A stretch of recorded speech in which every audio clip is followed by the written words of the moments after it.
mais um episódio do Pode Mais Saúde. Eu sou Natália Pestana, sou interna de medicina e proprietária da Pestana Clínica e hoje eu trouxe para vocês novamente os nossos dois convidados ilustres, que é o Hélio e o Dr. Caio, e também temos a participação especial hoje do Dr. Gustavo para complementar o assunto. E continuando o assunto que fizemos há tempinhos atrás, vamos dar mais uma sequência sobre infertilidade e FIV, que é a fertilização in vitro.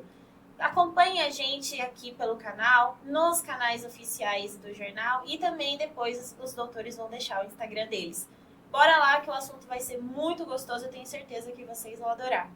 Pessoal, muito obrigada a presença de vocês. Seja bem-vindo, Dr. Gustavo. Obrigado, Nath. Eu que agradeço o convite. Muito prazer enorme estar aqui, conversar sobre esse tema aí que a gente gosta tanto aí, tão interessante aí. E parabéns pela oportunidade aí, de explicar para a população aí um pouquinho mais desse tema, né? Eu que fico lisonjeada e ter vocês de volta é incrível. Da outra vez a gente fluiu até no assunto, foi bem gostoso. Obrigado pelo convite novo, Nath. E assim, eu fico lisonjeado de estar aqui junto com duas feras, né? Amigos meus também que estão aqui para representar a fertilidade aqui em Indaiatuba, especialistas incríveis, e acho que vai fluir bem esse bate-papo, vai tirar bastante dúvida da galera e que seja bom para todos. Com certeza. Vocês querem se apresentar novamente? Ou eu dispenso essa parte? Fica a critério de vocês. Eu acho que vamos começar com o Dr. Gustavo, né? Perfeito. Que ele se apresentar, acho que a gente no primeiro ele não estava, né? Uhum. Seria legal começar com E também o pessoal conhecer um pouco mais e sobre o trabalho do dele que também. faz a sua especialidade, né? Então, doutor, fica à vontade. Eu sou médico urologista. Dentro da urologia existem várias subespecialidades e eu acabei me direcionando para uma subespecialidade que chama andrologia, que é uma área dentro da medicina que cuida muito da parte reprodutiva masculina e envolve muito também a parte hormonal, mas o grande foco da andrologia é mesmo a parte de parte reprodutiva masculina e envolve muito o tratamento da infertilidade masculina, né, Nath? Que legal. E a urologia, só para o pessoal entender um pouquinho mais, ela é a área que cuida do quê? A urologia, ela basicamente, o médico urologista, ele é o grande médico responsável pelo trato urinário, tanto de homem como de mulher, por isso que é muito comum médico urologista atender mulher, e ele é responsável por toda a parte masculina, desde cuidado da próstata, a parte sexual, toda essa questão de próstata, parte sexual, o desenvolvimento do adolescente, entrando na puberdade, a parte de uroginecologia também envolve, às vezes, perdas de urina, mulheres que têm infecções de urina de repetição, também aborda muito a parte de uropediatria, né, malformações urológicas, né, que podem acontecer no nascimento de meninos, desde uretra, parte renal, de bexiga, uma infinidade de malformações que podem envolver e até problemas também adquiridos na infância. E a urologia é uma área muito ampla, envolve todo um cuidado da saúde do homem. Eu costumo falar que o urologista é o grande médico do homem, né? E assim como o ginecologista é para a mulher. Uma coisa ruim que existe na parte da urologista, na parte do urologista, é que a grande maioria dos homens acaba indo procurar um urologista só às vezes com 40, 50 anos por conta de próstata e às vezes o urologista ficou muito linkado só como médico da próstata, né? Então o urologista ele tem uma infinidade de áreas de atuação dentro da saúde, principalmente do homem, e várias áreas específicas. Eu acabei me especializando na área de infertilidade, e é importante mudar um pouco esse dogma que tem aí do urologista ser só o médico da próstata e explicar muito para a população que é importante que desde a criança, porque às vezes a gente vê assim, um menino, ele passava no pediatra, ele sai do pediatra, ele só vai passar num médico com um urologista com 40 anos para fazer o acompanhamento. Diferente do ginecologista. A mãe já leva a filha lá para o ginecologista, entrou na puberdade, começou a menstruar. Então, o ginecologista vai conhecer todo o histórico de desenvolvimento dessa mulher. Isso também precisa começar a acontecer também pro homem. Então, assim, o pai também os pais também terem verem essa importância de que já entrando na puberdade é importante esse garoto procurar um urologista, até mesmo para informações de parte sexual, às vezes avaliar algo que possivelmente pode comprometer a fertilidade, por exemplo, o desenvolvimento sexual, né? A gente acaba atendendo, às vezes, alguns jovens, mas muito pontuais. E a gente tenta reforçar muito a importância de ter esse segmento sempre, desde de adolescente, né? E, doutor, você falou uma questão que é realmente bem interessante, a questão cultural, que a gente até tinha comentado outra vez no outro podcast, né? Pelo menos nos atendimentos que eu faço, agora que está se mudando a ideia da menina ir para o ginecologista. Porque antes era muito aquele negócio, não, vai para o ginecologista quem já iniciou vida sexual, né? Ou então quem tá para ficar grávida, quer ficar grávida ou tá com algum problema ali. Daí agora tá se implementando a cultura de menstruei, vou para o ginecologista. Ou não estou menstruando e já deveria estar, vou para o ginecologista. E é difícil bater nessa tecla cultural, né? E ainda eu acho que ainda a parte da mulher já é ainda um pouco mais trabalhada, a mãe tem muito mais essa consciência, né? Oh, perdão, gente. Imagina. A mãe tem mais essa consciência, mas isso também precisa. Eu acho que o ginecologista e o urologista são os grandes médicos que são capazes de acompanhar, de ajudar, de diagnosticar nesse desenvolvimento aí de um pré-adolescente até a parte adulta, né? E, gente, como que surgiu essa parceria, né? Perfeita para a parte da fertilização, né? Tem a pessoa que cuida do laboratório, a parte que olha a mulher, a parte que olha o homem. É um combo perfeito. É a tríade de reprodução, né? Exatamente. É uma tríade perfeita, eu digo, sabe? Não tem como uma pessoa não sair de lá com sucesso. Eu digo que o caminho, ele é traçado por Deus, né? Então, assim, encontrar o Gustavo, encontrei ele justamente na minha pós-graduação que eu estava fazendo em São Paulo, através do nosso colega Guilherme, né? O nosso amigo Japa. E, inclusive, o doutor estava lá dando uma aula pra gente incrível sobre andrologia.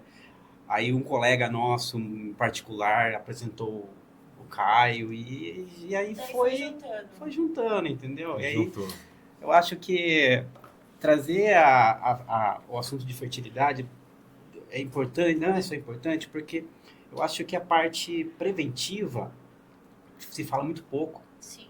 E hoje em dia todo mundo está deixando para ter filho muito mais velho, né? Tá. Então, abordar, como o doutor mesmo falou, os preconceitos, principalmente que acontecem em volta do homem, deixar para muito mais tarde investigar um problema que às vezes é um problema que ele nasceu com um problema e só vai descobrir no momento em que ele vai tentar ter um filho.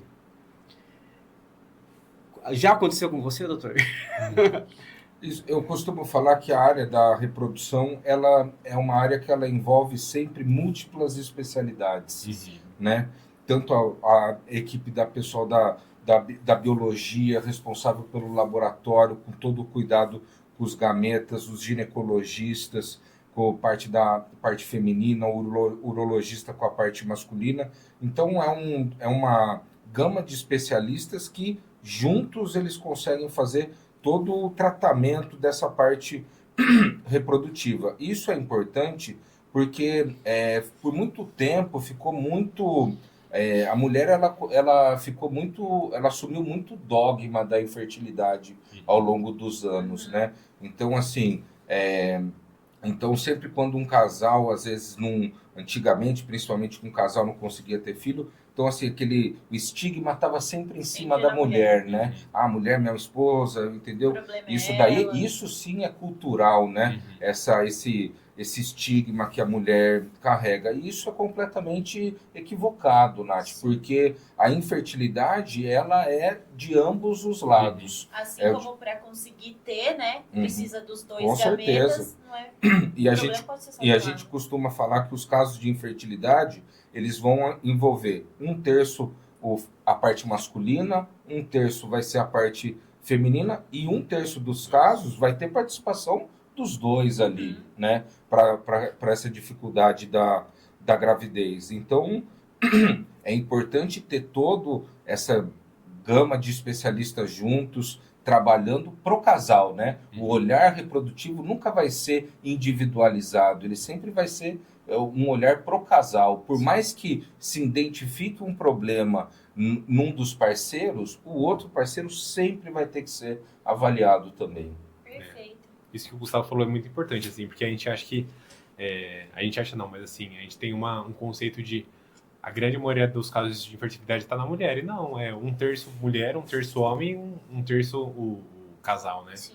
E assim, um casal que é infértil, às vezes a gente pode ter o conceito de só quando investigou toda a mulher e não achou um caso, a causa vai investigar o homem. Não, tem que ser concomitante, mesmo tendo achado uma causa de infertilidade feminina, também não exclui o homem de ser investigado, mesmo o homem já tendo filhos, ou a mulher já tendo filhos. Exato. E assim, umas perguntinhas, vamos começar primeiro com as mulheres, né? Quais são as maiores causas de infertilidade na mulher? Hoje em dia, Nath, pela mudança do estilo de vida, então assim, as mulheres estão deixando para ter filhos cada vez mais tarde, eu acho que a idade é o fator principal. Lógico que tem outras causas, mas assim, acho que hoje, da minha especialidade, assim, da minha experiência, seria relacionado à idade. Uhum. E no homem, doutor, qual que é? No homem, a principal causa, se a gente vê no livro, é uma condição que chama varicocele. É uma doença incipiente que é como se fosse uma varizes de perna, né? É uma varizes na veia do testículo. E o homem, quando tem essa varicocele, ele tem desde garoto, né? 13, 14 anos, ele tem essa varicocele. E às vezes ele vai fazer, com 20 anos, se ele fizer um exame de espermograma, pode vir maravilhoso aí. Só que o problema da varicocele é que ela é tempo dependente. Então esse garoto tem a varicocele, ele faz um espermograma com 20 anos, vem adequado, tudo, só que ele vai ter filho com 40 anos. Então são 20 anos dessa varicocele puxando essa produção para baixo. A varicocele, exatamente por toda essa fisiologia da varicocele, mostra-se como é importante você já ter o diagnóstico dessa varicocele numa fase inicial, né? Porque a varicocele é uma doença silenciosa, assim como a infertilidade, né? É muito raro a varicocele dar algum desconforto e que leve o homem a procurar e acabar encontrando. Geralmente a gente vai identificar, na maioria dos casos, eu vou identificar a varicocele, já que é um casal, já que está há anos aí tentando engravidar e não está conseguindo, e a gente faz o diagnóstico da varicocele. Então é importante prevenir, né? A varicocele é a principal causa tratável de infertilidade, né? Então, às vezes, corrigindo essa varicocele numa fase mais inicial, esse garoto vai conseguir manter todo o potencial reprodutivo dele para ter filhos no futuro. E não tem, então, nenhum sinal, nenhum sintoma para que suspeite? Às vezes, assim, os casos graves a gente consegue, no próprio exame físico, identificar. É o grande exame para diagnóstico de varicocele, é examinar mesmo a bolsa escrotal. É muito raro ela dar dor. Eu diria que em 20% dos casos o garoto pode abrir o quadro da varicocele com um pouco de desconforto nessa região. E daí acaba investigando e faz o diagnóstico da varicocele. Nem todos os homens que têm varicocele vão ter infertilidade. Mas quando a gente olha os homens com infertilidade, Um número grande deles tem a principal causa de infertilidade. É como se fosse, então, a SOP na mulher, né? Mas, sim, Ela exato. não é a causa da infertilidade, mas pode ser uma consequência. A varicocele, ela é a mesma causa, né? A gente fala que o testículo, ele é um órgão que ele está, teoricamente, fora do corpo, né? Ele tem que ficar nessa bolsa fora do corpo, por quê? Porque ele trabalha adequadamente numa temperatura 2 graus abaixo da temperatura abdominal. Então, por isso que às vezes quando está mais frio, o testículo fica mais perto do corpo, quando está mais calor, a bolsa fica mais relaxada para manter esse controle da temperatura. A varicocele o fato dessas veias estarem dilatadas e a drenagem sanguínea não for adequada, isso ao longo do tempo vai causando um aumento da temperatura que vai gradativamente piorando essa produção de espermatozoide e junto com essa varicocele, pelo fato de ser uma drenagem ineficiente, acaba acumulando toxinas, toxinas aí que vão gradativamente ao longo do tempo levando a uma queda no potencial reprodutivo do homem. E é muito comum a varicocele como uma causa de infertilidade secundária, que é quando é aquele casal que teve filho, né, e está tendo dificuldade de ter o segundo. Nesse caso, a gente encontra a varicocele em quase 80% dos casos, exatamente por conta dessa progressão. Às vezes teve a progressão, eles eram novos, conseguiram ter o primeiro. Passou 5 anos, teve uma queda ainda mais acentuada, a esposa às vezes teve um pouco mais de idade e daí acaba tendo a dificuldade de ter o segundo filho. Então ela é a principal causa de infertilidade e ela está muito, muito relacionada com essa infertilidade secundária por conta desse dano progressivo que vai levando ao testículo. Doutor, e no homem assim, inteiramente saudável, a idade também influencia, assim como na mulher? A parte reprodutiva do homem ela é diferente da mulher. A mulher nasce com todos os óvulos, né? Ela entra na puberdade, ela começa a ovular, vai eliminando esses óvulos ao longo das ovulações dela. Por isso que a idade da mulher, a fertilidade da mulher tem começo, meio e fim.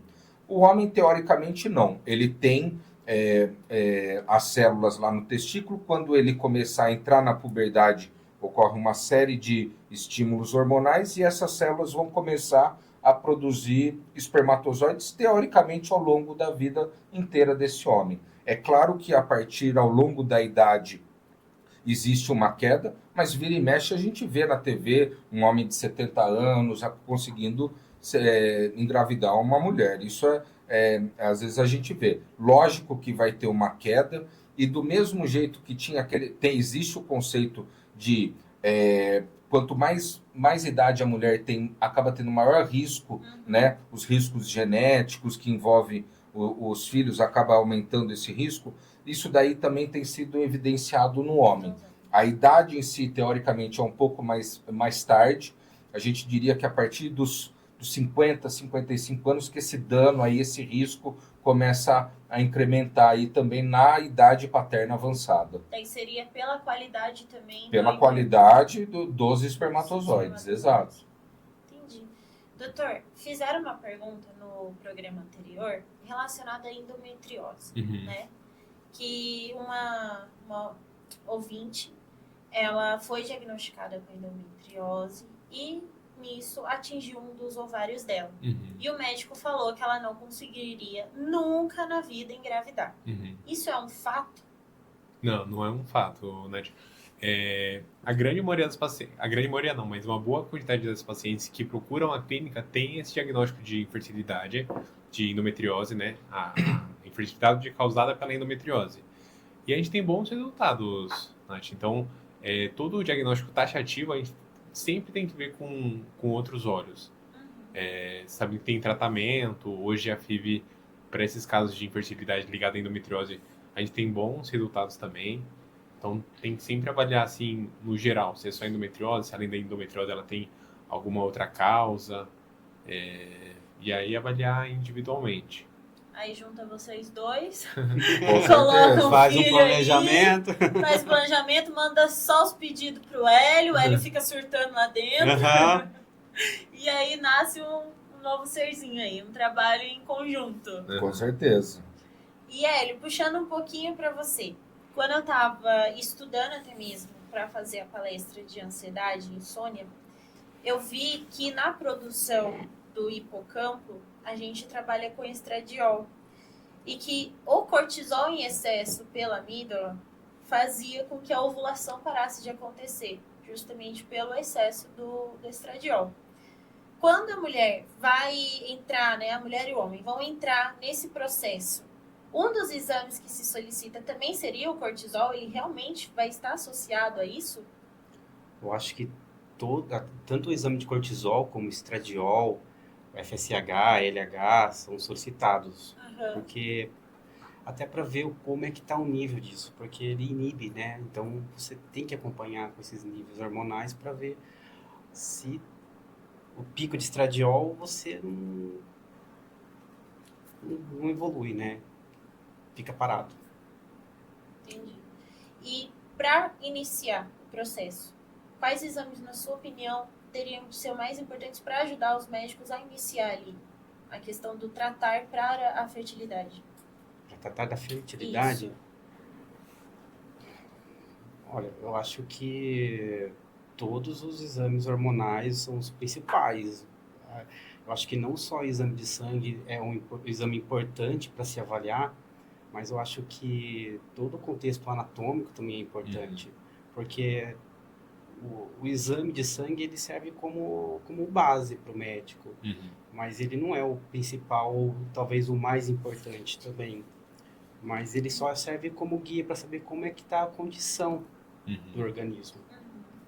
Ele vai mais dar um norte pro pessoal que está ali na linha de frente. Geralmente sim. Agora, falar que existe um exame-chave, não existe um exame-chave. Existe exame de apoio, né? Ele vai ajudar você nesse apoio de diagnóstico.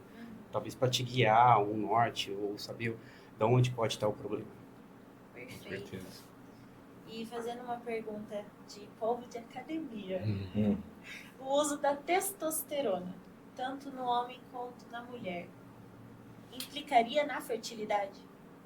Com certeza, Nath. Porque é tudo que, assim, a pessoa que usa o hormônio para um fim estético, ele vai mexer na parte endócrina, né? E pensando assim que o ciclo menstrual,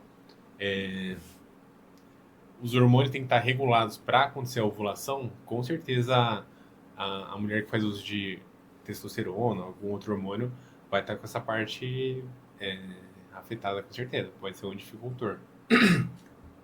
Daí no homem funcionaria como? Não, no homem, talvez hoje, uma das coisas que eu mais atendo hoje é o homem em uso de testosterona.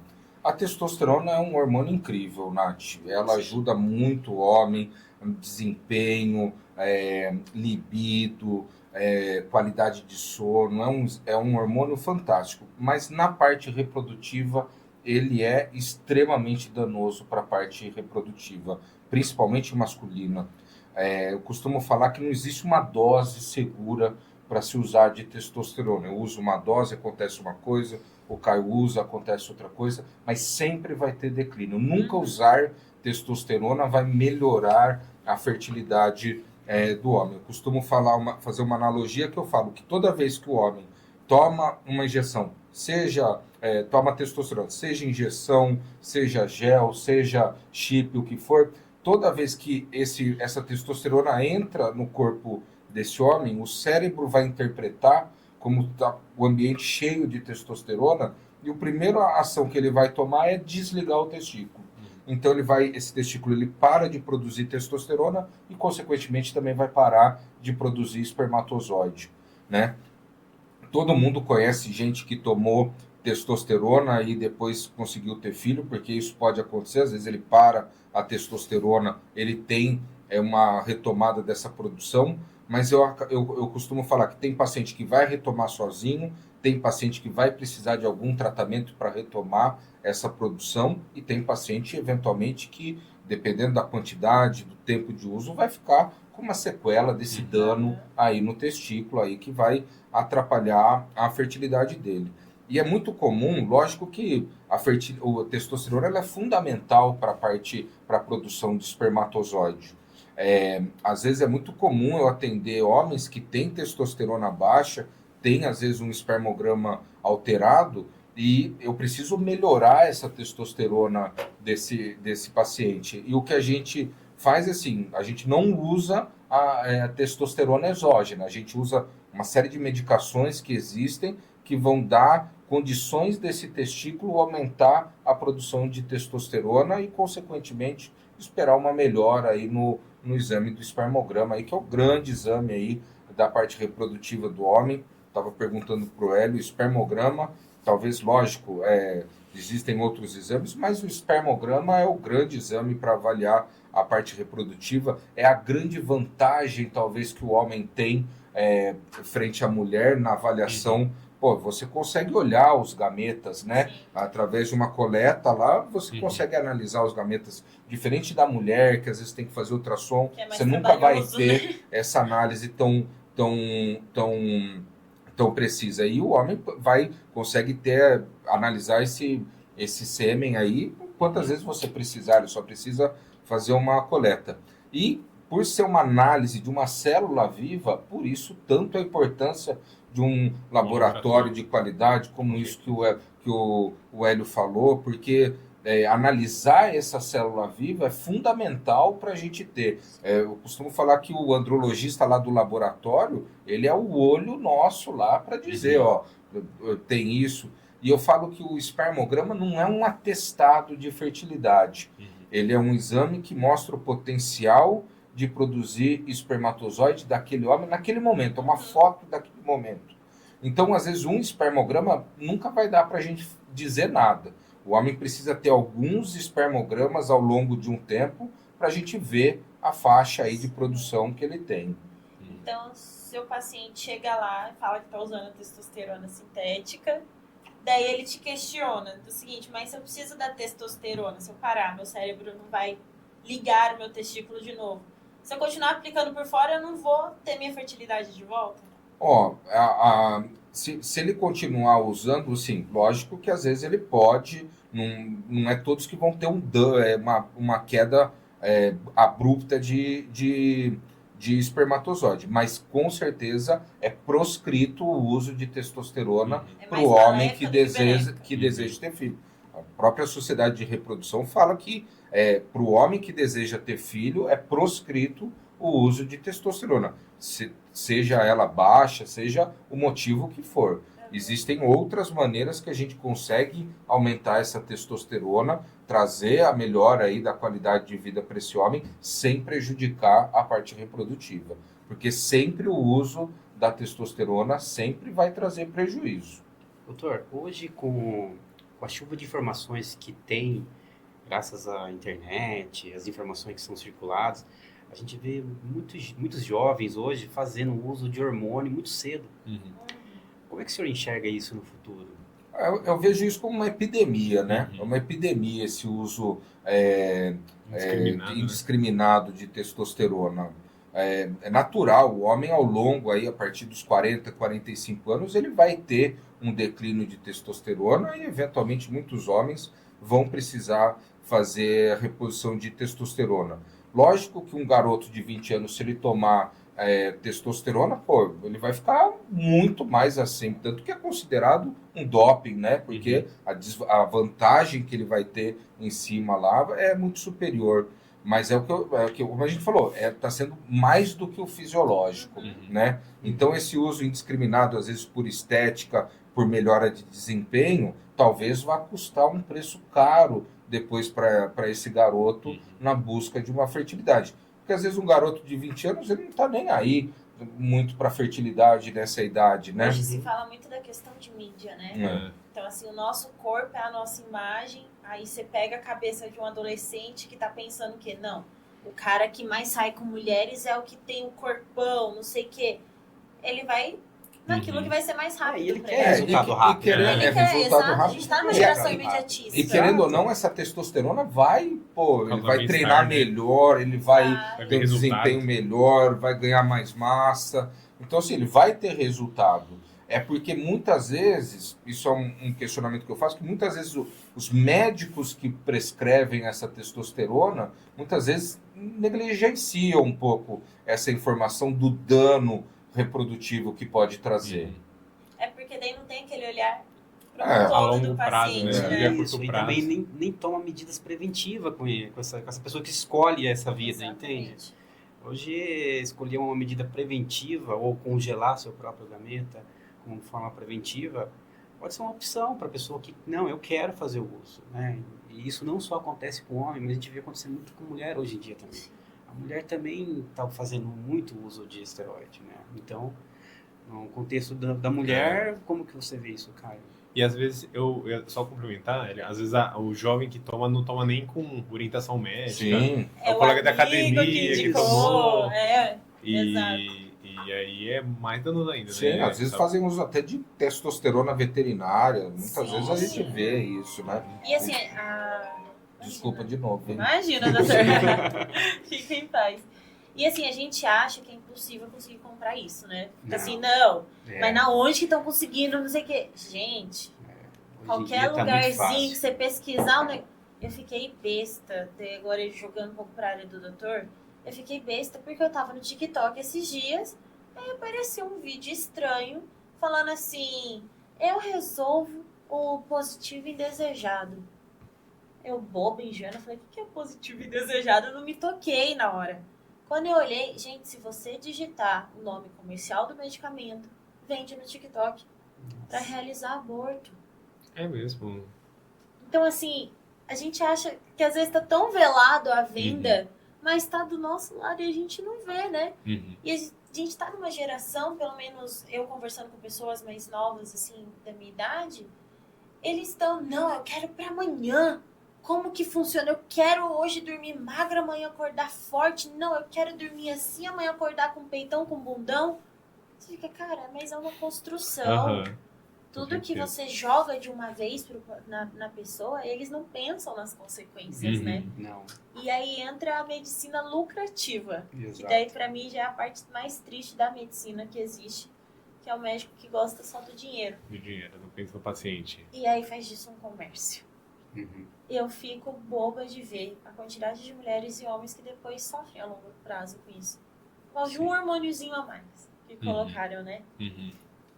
E o que precisa, eu acho que talvez para tentar melhorar um pouco esse cenário é eventos como esse, informação. Uhum. Sim. Eu acho que um tempo atrás era carente de informação, as pessoas não conseguiam ter acesso à informação com a internet, com as redes, tudo aí. Agora existe muita informação e o que precisa é selecionar essa informação, Boa né? informação. Né?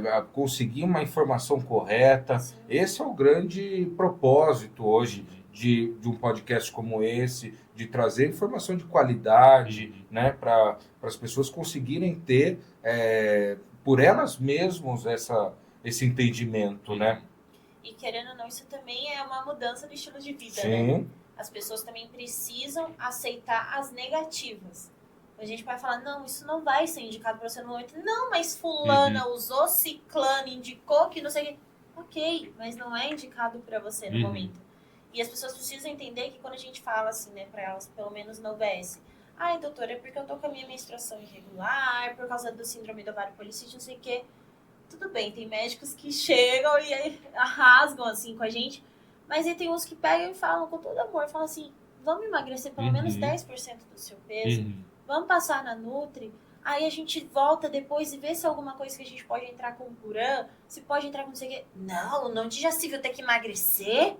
É um negócio tão assim, mas daí vai lá, na minha clínica, por exemplo, a gente trabalha, né, com Mondiaro, essas coisas, só que antes a gente conversa com o paciente que ele não aplica se ele não passar na Nutri. E ele assina um termo onde eu falo, se você não se comprometer, você não vai emagrecer. Porque daí vão lá na farmácia, compram um Ozempic. Vão lá num médico X, toma 1000 remédios até e depois não ver as outras consequências que isso vai trazer. E eu fico assim, gente, de coração, eu fico triste quando eu vejo pessoas até da minha idade já fazendo isso, por questões de hábito, de estilo de vida.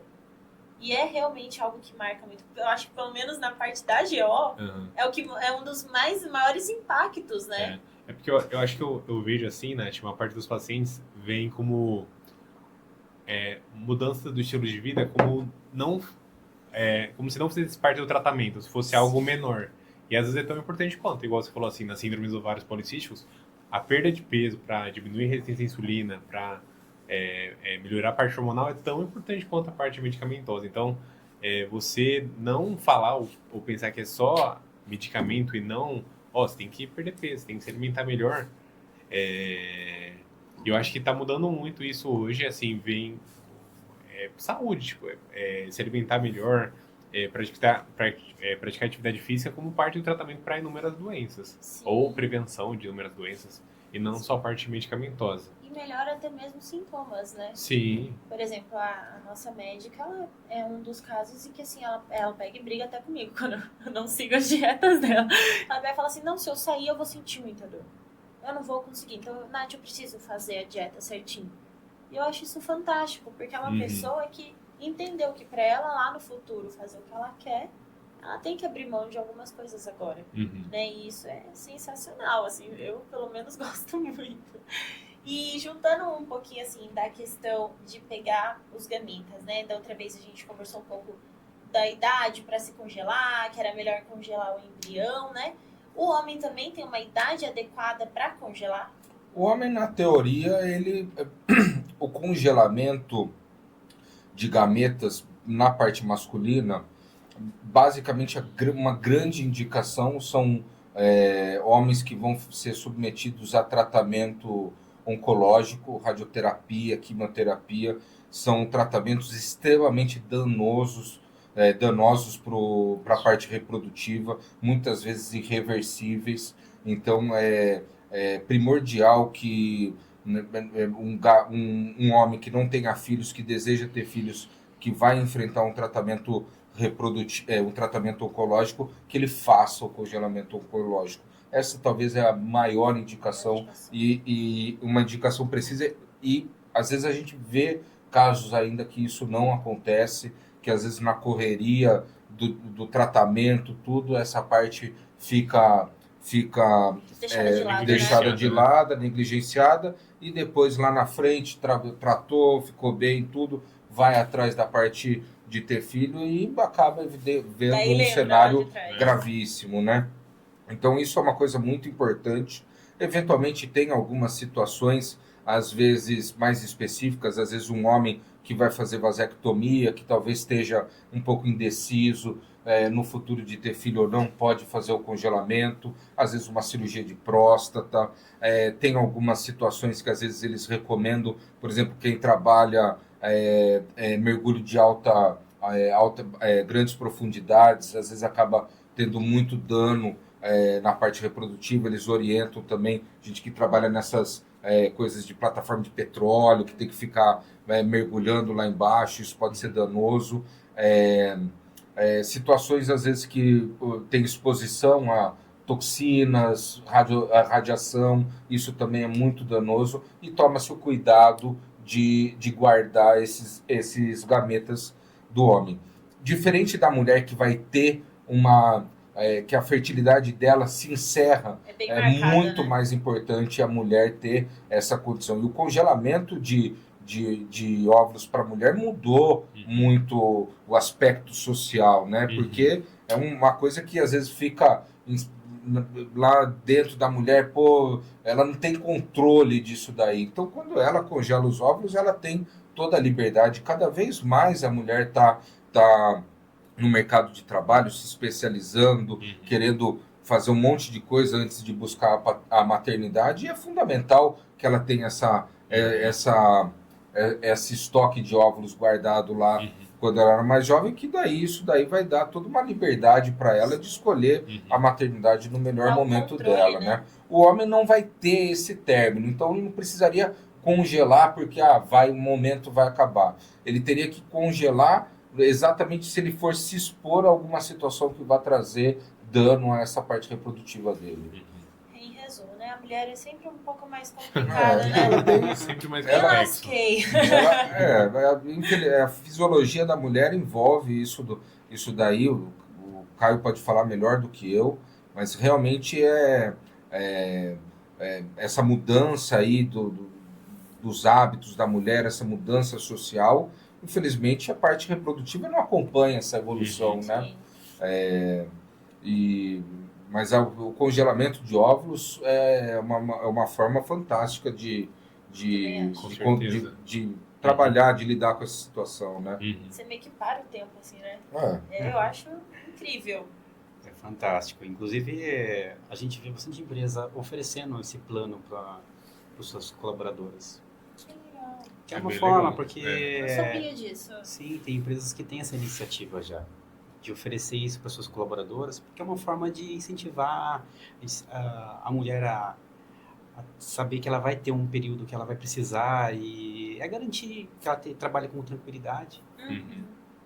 Isso que o Hélio falou é bem legal. E foi uma surpresa quando eu me especializei na área de que, assim, as grandes empresas, né? Hoje, não sei se a maioria, mas, assim, muitas grandes empresas financiam e eu acho bem legal, assim, da parte delas, né? Sim. Porque não é uma De- coisa ainda muito acessível, né? E, assim, Esses os dias eu planos tava- de saúde não cobrem, né? Ainda o Aham. tratamento, Não, ainda né? não. Não cobre Então- ferro, às vezes. Então, se Quem ajudar, dirá? assim, Eu o achei- casal nessa parte... Eu achei tão legal porque esses dias eu tava assistindo um filme, não me recordo o nome, e a mãe falou assim pra filha: eu vou te pagar o congelamento dos seus óvulos. Que legal. O próprio, a gente vê que isso vem chegando informação através até de filmes, entendeu? Filmes educativos, porque hoje dificilmente a mulher recebe, tipo, eu quero ser mãe mais tarde, mas ela não sabe que Uhum, é danoso ela Uhum. ser mãe mais tarde. uhum. É que daí vende a imagem, né? Então. Da Global que conseguiu 60. Então. Só não contou É. por trás, né? Então, às vezes, essas informações que a gente está tentando veicular, às vezes, a gente espera que chegue a um grande número de pessoas, porque eles saibam que não tem prazo de validade, Uhum. Sim. né? A reserva ovariana tem um prazo, assim como a qualidade também. E puxando esse gatilho de filme, você me trouxe a memória, que eu acho até interessante a gente conversar. Eu assisti um filme, nossa, não me lembro o nome, um filme recente, em que a gestação, né, era uma cidade futurística, acho que passava em 2050, 2060, sei lá, onde carro voa, sabe? Era esse nível de filme. E aí tinha as pessoas com condições financeiras e as que não tinham tantas condições. E as que tinham condições financeiras não faziam os bebês mais ao modo natural. Era só na FIV. E as que não tinham como pagar. Então, era raro ver uma mulher gestante, quando via era como se fosse uma doença no filme. Vocês acham que com a FIV a tendência é, de fato, deixar-se um pouco mais do natural e partir para essa ajuda externa?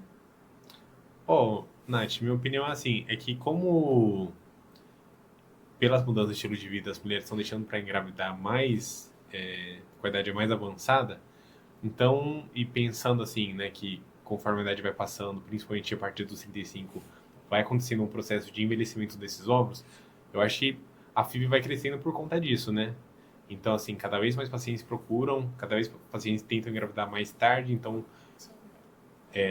cria uma demanda, né? Essa dificuldade, então acho que tende a crescer por conta disso, né? E o tratamento passa a ficar mais acessível com o aumento dessa demanda. Sim. E o que a gente tem visto também é que, eu não sei, até vou gostaria de perguntar para o Caio, mas lá com os colegas, eles têm dito que os laboratórios têm grande tecnologia hoje. Você vê o número, a tecnologia que os laboratórios de reprodução têm hoje é incrível.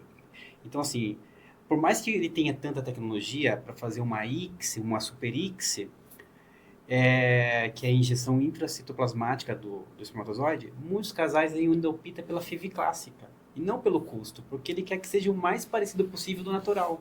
E a FIV clássica... Você não faz a injeção do espermatozoide intraócito. Você deixa ele numa plaquinha juntamente com o ócito aqui e ele tem que nadar e perfurar a zona pelúcida. Vencer a corrida. Como se fosse intrauterino, né? Mas mas é in vitro acontecendo. Sim. Então alguns casais optam por fazer a clássica e não fazer fazer a ICSI, né? Uhum. E por conta que ele quer que seja mais próximo do natural, mesmo que seja in vitro. E também agora tem até mesmo questão de religião envolvida, né? Tem Seu gente- religião é algo importante mesmo, Tem Nath. gente que acha que você deixar lá congelado e depois usar só um e incinerar é um aborto, né? E tem gente que acha um pecado você querer fazer por É. meios externos. Né? Uhum. E são opiniões, então É. a gente respeita Ainda é um a tabu opinião. ainda, né? De É, se ainda é um quebrar tabu ainda. grande. Com certeza. Mas eu vejo a fertilização in vitro, eu acho que cada vez mais presente, tanto pelo fato da população em geral estar se tornando um pouco mais infértil, vamos colocar assim, mulher tendo um filho um pouco mais de idade, ou até mesmo a qualidade, a produção dos homens gradativamente tendo caído. Então, até mesmo pelo fato da infertilidade, mas eu vejo muito a FIV mais no futuro na fertilização in vitro, na maneira de tentar evitar doenças que a família tem ou que o paciente tem. Eu acho que isso daí, hoje em dia, a gente já faz muito tratamento de doenças genéticas para evitar que o filho tenha essa doença. Hoje, ainda esse número envolve poucas doenças, né? Geralmente doenças monogênicas, que envolvem um único gene, mas eu vejo que no futuro, a partir do momento que a gente conseguir selecionar esses embriões aí, excluir doenças multigênicas, eu acho que vai ser o grande momento em que a fertilização in vitro vai aumentar exponencialmente, porque você vai para ter um filho minha família tem diabetes, tem infarto, tem tal doença, talvez você consiga numa fertilização, talvez não excluir, mas minimizar os riscos disso Diminuir a daí. incidência, Né? né? Para algumas doenças genéticas, essas monogênicas, a gente já consegue mesmo excluir a doença, né? Selecionar o embrião que não tem a doença. Quais, por exemplo, que já dá para excluir? Ó, quando a gente faz a biópsia do embrião, a gente analisa tanto a parte cromossômica, que é o que é mais feito, então a gente às vezes consegue evitar síndromes. Eu diria que a mais famosa delas é a síndrome de Down. Sim. É uma grande procura, às vezes, na clínica, essas mulheres com mais idade. Nem sempre, às vezes, elas têm infertilidade, mas elas vão em busca de um tratamento para ter um filho saudável.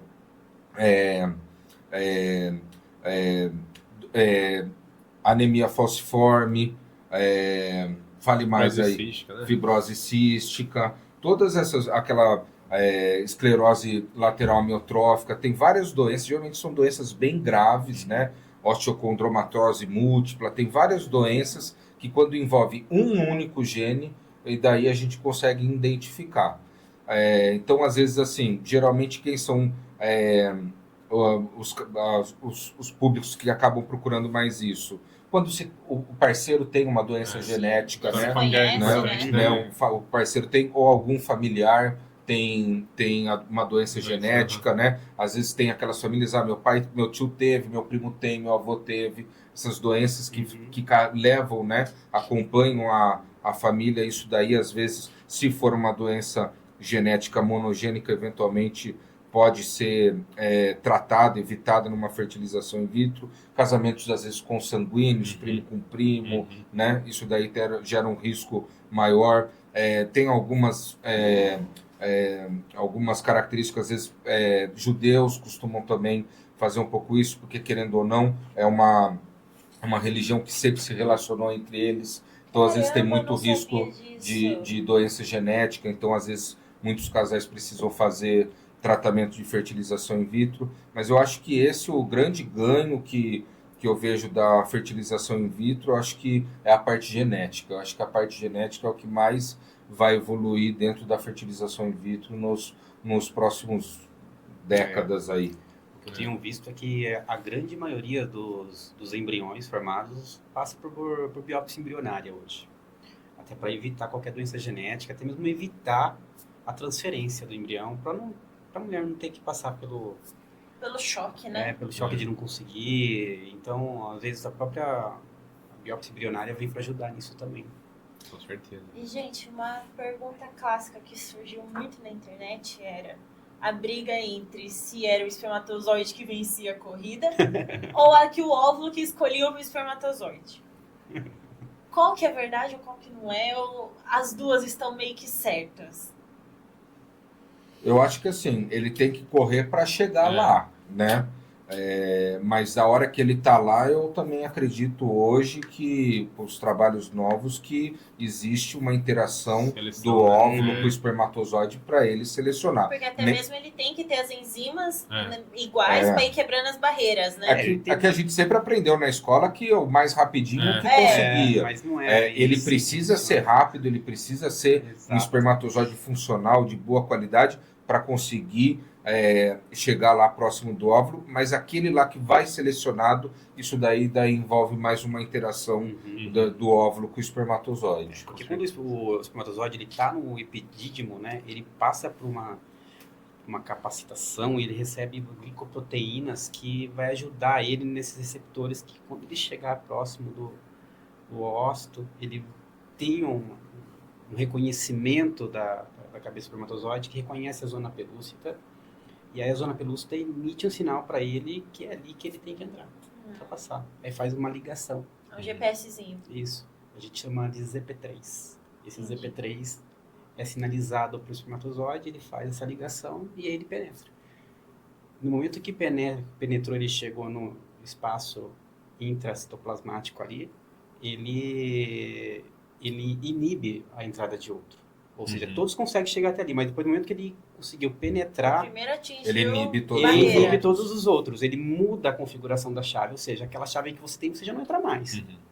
Se o espermatozoide que está no epidídimo ele passou por algum problema na concepção dessa glicoproteína, na configuração dele, certamente ele vai ter problema para poder ultrapassar ou conseguir chegar, atingir seu objetivo. Isso afetar mais um gameta mais um sexo que o outro pode ser a consequência, às vezes, de um casal ter mais masculino. Então, são trabalhos que ainda não se tem ainda para se dizer o que realmente é a seleção aí. Mas são tantos processos que envolvem ali que pode ser qualquer coisa. E é isso também que facilita na hora de fazer a implementação para criar o embrião, porque tem aquele vídeo do pessoal mostrando, né, como que é feito, daí vem a agulha e coloca o espermatozoide dentro do óvulo, daí o pessoal fica falando, tá fazendo muito mecânico, tirou a graça do espermatozoide correr até o óvulo, não sei o quê. Só que essa mesma quebra de membrana acontece até mesmo nessa hora ou realmente é mais mecânico? Então, a injeção intracitoplasmática do espermatozoide, você coloca ele inteiro. Você só quebra a cauda dele, que daí dispara uma enzima que faz com que sinalize para que comece o processo de degradação ali da cauda, de começar todo o processo de integração. Da fertilização, isso, né? da integração no DNA. Mas ele é colocado inteiramente dentro. Como um processo natural, só que com uma ajudinha. Muita ajuda, né? É. Muita ajuda. Eu tentei ser delicada. Muita ajuda. Poxa vida. E uma coisa que é importante falar sobre isso, a fertilização in vitro clássica, essa que você coloca os espermatozoides e eles vão entrar, que foi desenvolvida na década de 70, o grande objetivo dela era realmente para mulheres com infertilidade, obstrução tubária, problemas às vezes de ovulação. Mas ela não resolvia o fator masculino grave. Então, o homem que tinha um problema grave de infertilidade, essa fertilização in vitro clássica não vai ajudar ele. Daí, em 1992, com a criação da injeção intracitoplasmática de espermatozoide, esse tratamento sim revolucionou a infertilidade masculina. Que daí a gente precisa de poucos espermatozoides para conseguir fazer essa fertilização. Então, esse tratamento da ICSI realmente foi o que revolucionou o tratamento da infertilidade masculina e proporcionou com que milhões de homens conseguissem atingir a paternidade, né, alcançar a paternidade. Gente, queria agradecer vocês por terem vindo aqui. Assim, eu sinto muito feliz de receber vocês, a casa é de vocês, sinto a vontade de retornar mais vezes. Com certeza, eu acho que a gente tem ainda muito tópico para trazer Bom. aqui, divertido. Uhum. Eu só tô encerrando mesmo porque já estão brigando comigo, sabe, do horário.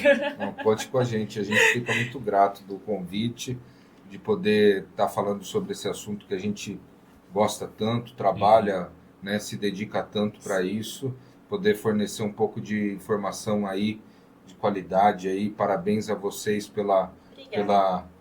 oportunidade, Verdade. pela ideia de criar isso, e conte com a gente sempre. Vou abrir o espaço para vocês divulgarem o Instagram de vocês, chamarem o público para conhecer vocês. Fiquem à vontade. É o momento do merchan. Eu abro esse espaço para vocês.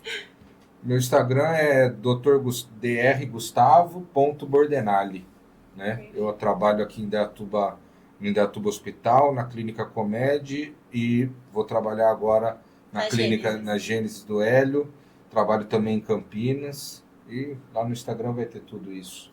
Perfeito. Vocês querem divulgar o de vocês também, novamente? O meu profissional eu tô criando ainda, Nath, mas assim que tiver, quem sabe num outro papo já esteja tudo. Perfeito. O meu não é profissional e pessoal. É tudo junto misturado, né? Tá igual o meu. O meu também tá uma Um pouco de bagunça. tudo lá. Uma hora eu tô postando coisa do hospital, de repente tô postando coisa pintando em casa. Pode seguir a gente lá, @Gênesis Diagnóstico, e segue os nossos posts lá orientativos. Inclusive tem até TikTok, né? Que eu tô Tem acompanhando. até TikTok. Segue a gente lá. Pessoal, esse foi mais um episódio. Muito obrigada por terem assistido até o fim. Procurem os doutores nas redes sociais, sigam a clínica. Tenho certeza que vocês vão entregar lá. Eles vão entregar para vocês conteúdo de ponta, vão responder as perguntas, vão também nos consultórios deles conhecer e siga também a Pestana Clínica e o jornal Mais Expressão nas redes sociais. Vejo vocês no próximo episódio.